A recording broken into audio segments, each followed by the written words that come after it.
प्यारे बच्चों, कल आपको पुनर्मूल्यांकन पर होने वाले लाभ हानि का बंटवारा किस प्रकार किया जाएगा ये बताया था। अवकाश ग्रहण करने पर साझेदार को और क्या चीज़ें दी जाएंगी उसे आज देखिए। रिटायरमेंट पर भी जिस प्रकार साझेदार के प्रवेश पर ख्याति का मूल्यांकन किया जाता है उसी प्रकार ख्याति का मूल्यांकन किया जाएगा और मूल्यांकित ख्याति में अवकाश ग्रहण करने वाले साझेदार को हिस्सा दिया जाएगा। ये मूल्यांकन किस प्रकार किया जाएगा इसका आप लोग अध्ययन कर चुके हो पिछले चैप्टर में। और पिछले चैप्टर में मैंने बताया था कि कई प्रकार से ख्याति का मूल्यांकन किया जा सकता है। यद्यपि ख्याति का एकदम ठीक मूल्यांकन नहीं किया जा सकता है, लेकिन जो भी तौर तरीके बताए गए हैं या जो भी समझौते के द्वारा तय होता है उसे ख्याति का मूल्यांकन किया जाता है। और उस मूल्यांकित ख्याति में रिटायर्ड साझेदार का हिस्सा निकाला जाता है और निम्न समायोजन लेखा किया जाता है। देखिए इसको, ये ऊपर हेडिंग डाल लीजिए, ख्याति का मूल्यांकन एवं समायोजन। इसमें मूल्यांकित ख्याति में अवकाश ग्रहण करने वाले साझेदार का हिस्सा ज्ञात करके निम्न समायोजन लेखा किया जाता है। एक समायोजन लेखा करेंगे। समायोजन लेखा क्या होगा?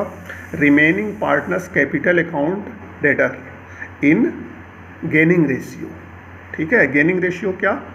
यानी जो साझेदार रिटायर साझेदार के हिस्से को जिस अनुपात में प्राप्त करेगा, यदि प्राप्त करेगा तो उसी को डेबिट किया जाएगा। यदि कोई साझेदार प्राप्त नहीं करता तो उसको डेबिट नहीं किया जाएगा। या दोनों साझेदार या सभी साझेदार अगर कर रहे हैं तो जिस रेशियो में करेंगे उसको हम उसी रेशियो में डेबिट करेंगे।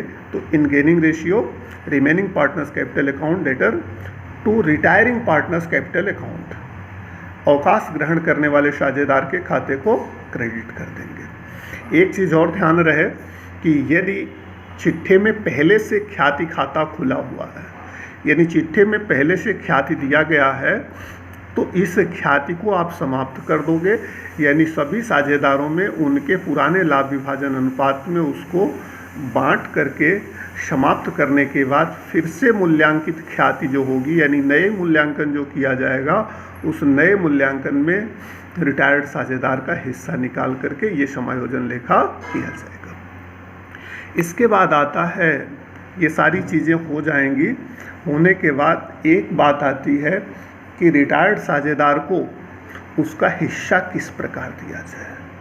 यहाँ ध्यान रहे कि प्रश्न में कई बार कुछ भी नहीं कहा जाता है या कई बार ये कहा जाता है कि ऋण खाता खोल दिया जाए उसका। यदि कुछ भी नहीं कहे तो भी, और अगर ऋण खाता खोलने के लिए कहे तो भी, आप रिटायर्ड साझेदार का जो भी हिस्सा निकलेगा, यानी जब उसका पूंजी खाता आप बनाओगे, जो पूंजी खाते का शेष होगा उस शेष से ये लेखा कर देंगे।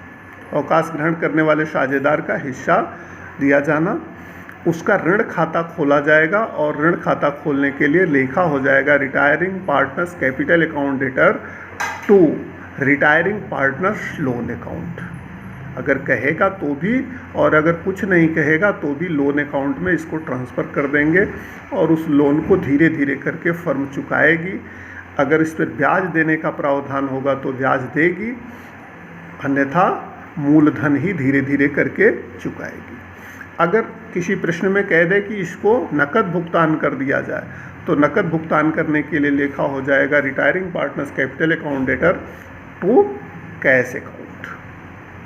ठीक है, अगर कहे आधा नकद आधा ऋण खाते में, तो जितना नकद चुकाने के लिए कहे उतना कैश अकाउंट में, और जितना बाकी रह जाए उसको लोन अकाउंट में ट्रांसफ़र किया जा सकता है। कई बार जो रिटायर्ड साझेदार होता है उसके हिस्से को चुकाने के लिए बैंक से ऋण लिया जाता है, तो अगर बैंक से ऋण लिया जाएगा तो ये लेखा होगा bank account debtor to bank loan account. ठीक है, और ये बैंक लोन अकाउंट फिर कहाँ चला जाएगा? Liability side of new balance sheet ये चला जाएगा, और ये बैंक में जो पैसा आएगा बैंक के पैसे से रिटायर्ड साझेदार का हिस्सा चुका दिया जाएगा। एक बात और रह जाती है जो कि बताया गया था, हालांकि आपके लेवल पे ये आता नहीं है, लेकिन अगर आ जाए या समझने के लिए आप सीख सकते हैं। यदि अवकाश ग्रहण करने वाले साझेदार की रिटायरिंग चिट्ठे की तिथि पर नहीं हो रही है, यानी जिस डेट को बैलेंस शीट बनाई जा रही है उस तिथि को उसका रिटायरमेंट नहीं हो रहा है, तो क्या करेंगे? तो गत चिट्ठे की तिथि से अवकाश ग्रहण करने की तिथि तक का लाभ ज्ञात किया जाएगा। लाभ ज्ञात करने के कई तरीके हो सकते हैं, जिस भी तरीके से किया जाए उस तरीके से लाभ ज्ञात करेंगे, और लाभ ज्ञात करने के बाद उस लाभ में रिटायर्ड साझेदार का हिस्सा निकालेंगे और ये लेखा कर देंगे। इसका लेखा होगा profit and loss suspense account debtor to retiring partners capital account. ठीक है, ये जो profit and loss suspense account होगा ये नई बैलेंस शीट के एसेट साइड में विद्यमान रहेगा। जब फिर से वर्ष समाप्त होने पर बैलेंस शीट बनाई जाएगी तो इस profit and loss suspense account को समायोजित करके लाभ हानि खाते में ट्रांसफ़र कर दिया जाएगा। तो इस प्रकार से रिटायर्ड साझेदार के संबंध में क्या लेखे और समायोजन होंगे ये पूरा हो चुका है। आप इसको अभी जो बताया इसे भी और पीछे जो बताया उसे भी ध्यान से पढ़ा और समझ लीजिए। कल से इसके प्रश्न कराएंगे। धन्यवाद।